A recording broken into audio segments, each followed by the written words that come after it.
누구든지 누구도 범접할 수 없는 압도적인 성공을 할 수 있다고 생각을 합니다.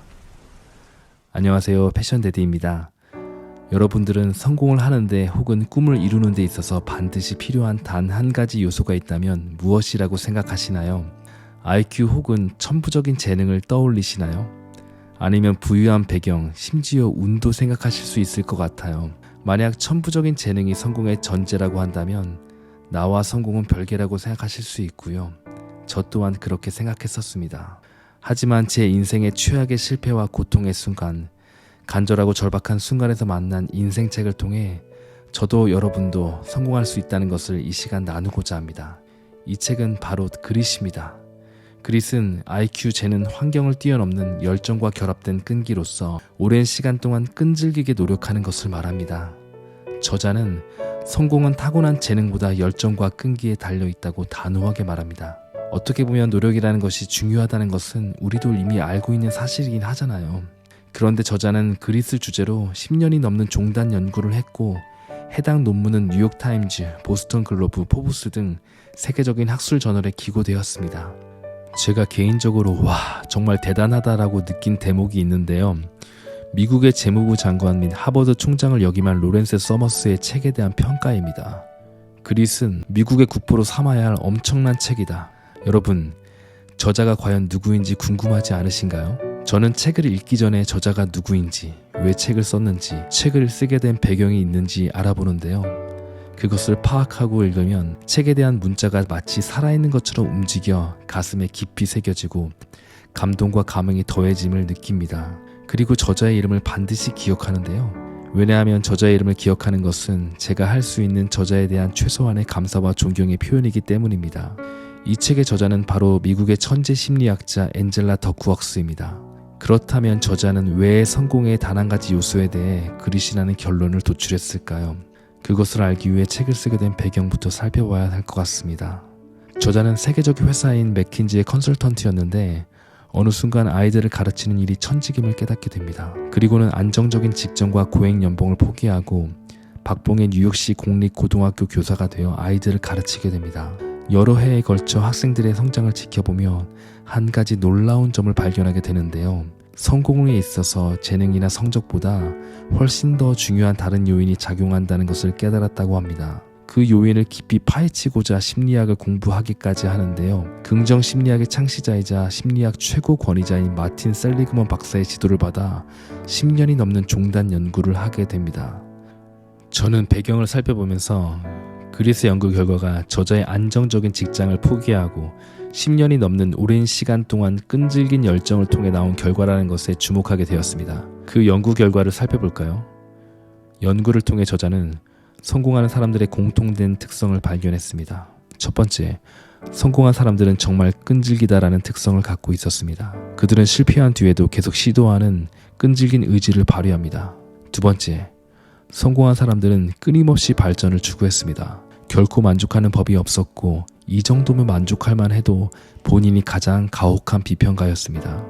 크게 성공한 사람들은 왜 그렇게 끈덕지게 자신의 일에 매달렸을까요? 성공한 사람들의 세 번째 특성인데요. 그들은 달성이 불가능해 보일 만큼 큰 꿈을 품고 있었다는 것입니다. 그들의 눈에는 자신이 늘 부족해 보인 거죠.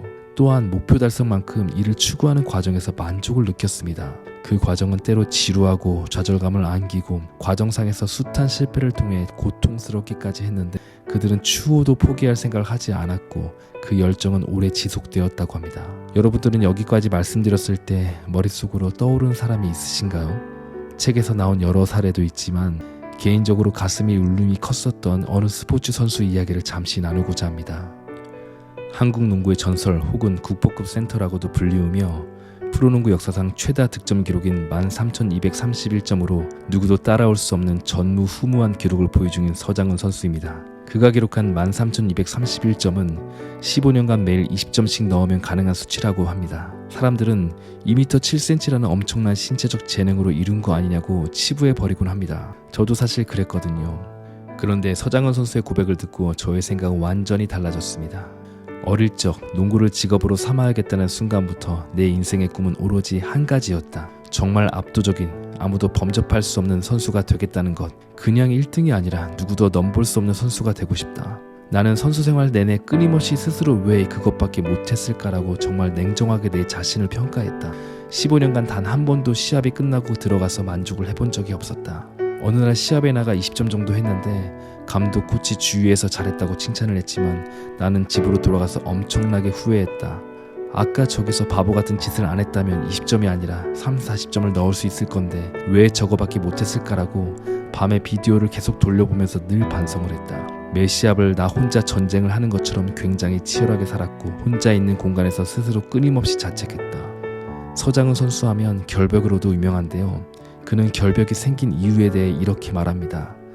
나는 전쟁을 나가는 장수의 심정처럼 내 방을 깨끗하게 정리하고 깨끗하게 씻으며 마치 구도자의 자세로 시합에 임했다. 늘 같은 시간에 일어나고 같은 시간에 밥을 먹고 같은 시간에 화장실을 가고 씻고 같은 옷을 입고 같은 신발을 신고 가장 편한 자세로 경기를 갔다. 이어서 나온 그의 한마디가 저의 가슴에 울림을 줬습니다. 그렇게라도 해서 간절하게 이기고 싶었다. 저도 어느 순간부터 구도자의 자세처럼 모든 일을 마치고 늦은 밤 집에 돌아오면 집안을 깨끗하게 정리하고 깨끗하게 샤워를 한 후 하루를 피드백하고 기도하고 자는 습관이 생겼어요. 이유는 단 한 가지입니다. 간절하니까요.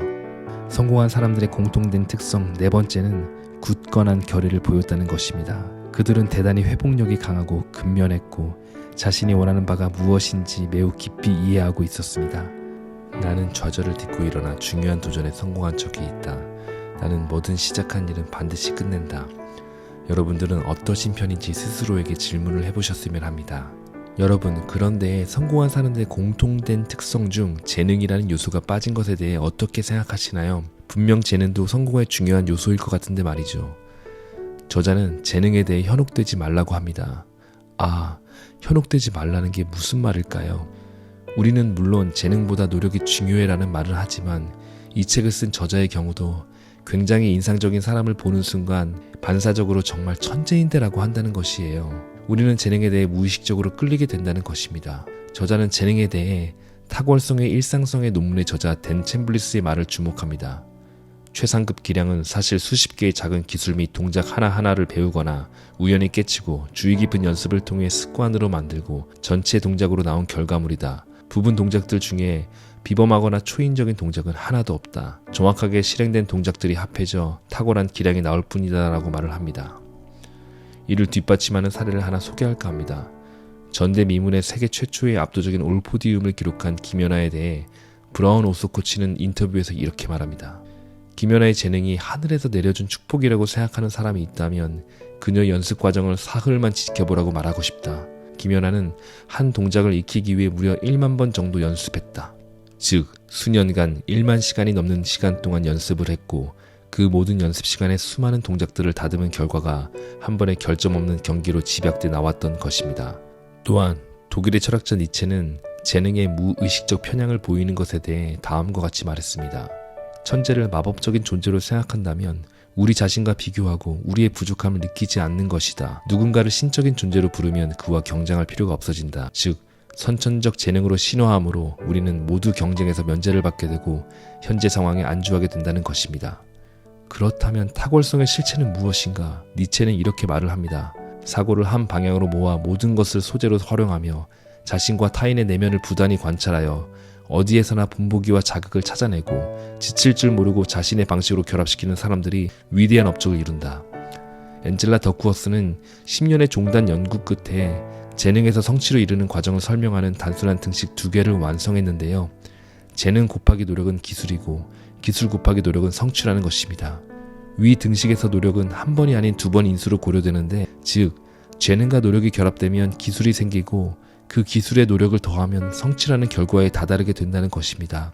저자는 생각보다 노력을 끝까지 하지 않고 포기하는 일이 얼마나 많은지를 말합니다.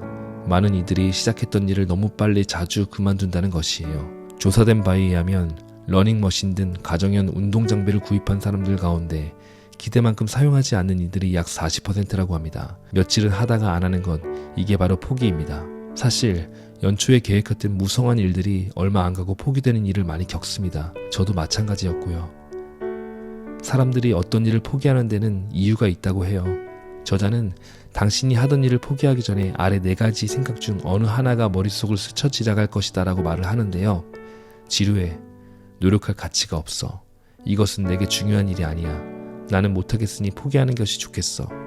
저는 여기다가 2가지 이유를 덧붙여 볼까 해요. 바쁘고 시간이 없어. 너무 늦었어. 위대한 업적을 이룬 그릿의 전형인 사람들도 목표를 포기한다고 해요. 하지만 최상의 수준의 목표, 즉 궁극적인 목표에 대해 그들은 고집스럽게 끝을 본다고 합니다.